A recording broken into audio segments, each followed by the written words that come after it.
Welcome to this drawing tutorial where I want to draw a fantasy owl. Oh, and this is my cat. She wants to draw along too. I found this image on Pinterest and I want to do a color study of this. But before I start drawing on the more expensive paper, I always make a pre-study on the Ami newsprint paper. And it's a very cheap paper and I'm using a charcoal pencil to make this drawing with you. Now what you do first is look up the rounded shape of the owl. And you can see the belly, and it's like putting on glasses on a sphere. And inside those glasses, you can put then the eyes themselves. And should you want to see the whole process, then you can find that on my Patreon page. So you can see the real-time recording where you can draw along even better. I've situated the pupils and also the shine, which is upon the eyeball, and the pupils look straight ahead. But please take notice of the fact that the left eye is a little bit bigger than the right eye because the head is tilted a little bit to the right. So just keep that in mind. And in the meantime, I'm drawing the cover of this book. And the pages of the book, they work as being the wings of the owl. So he is flapping around. Oh, I need to put it a little bit lower. And I take, I watch in what angle the lines are going.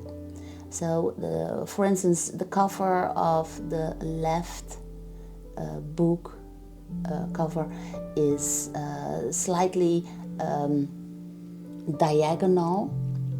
And what I do next is I put in a little helper line so that I know where the pages will stop. So that's just a little helper line to make sure that all the pages are the same size. So that's a nice tip too. And from this part, the pages come out of the owl. I've put the little helper line on the right side too of the book, so that also on the right side I know where the pages stop. And that's very important, otherwise it will get very messy. So you really need those little helper lines. And as you can see, some of the pages are more open and some are packed together. So that's a nice touch. And owls always have those nice dark edges around the eyes. So I also put those in now that I'm happy with how I situated the eyes. There's a little bit of shadow here just behind the crown of feathers around the eyes. And you can see the feathers are packed together. So I put in little stripes, short stripes, to get the feel of feathers. So just, it's not hard to draw feathers, just they are packing together just as the pages do. Here and there you just draw in little darker dots so that the skin seems feathery. You can also see some feathers packed together in the round circles around the eyes. So I put those in too. And in that way we get a nice soft feel of a feathery skin. once I'm happy with the pupils, I can press even harder on my charcoal pencil so that the pupils are pinch black. Very important. And for the left side, you can see the side of the pages. So here I put in the little helper line too, so that I'm sure that all the pages are, well, they kind of cut the pages so that they fit inside the book. And I want that to be correct, of course. So in that way you know where the angle is for every page, where the corner is of every page. And I hope I make sense with that. And then here we can see one page making a sloping line, and the underneath of the covers are quite dark. Not as dark as the pupils, but there's a lot of shadow going on the underneath of the covers. And what I do next is I look for the different kinds of grayscales. So we have darker grays, we have lighter grays, we have white areas, and in that way you get that feel of 3D, of pages flapping around. And there are a lot of pages, of course, but you just need to get the angles right. Once you get the angles right, you can just fill them up like this, and then you have a nice flapping pages, caterns we call it, caterns. And in that way the book seems to be open and flapping around. But you really need to put in those little shadows that are in between the pages. So in that way you get that feel, and you can get rid of the little helper lines, of course, so that well, they do not disturb you anymore. Just gradually get rid of the little helper lines, and in that way you will get a final feel of pages flapping around. It's kind of rhythmic how the different kinds of gray seem to pile up. It's like gray, white, gray, white, gray, white. It's like playing music maybe. So make sure that you watch carefully for the shadows in between the pages.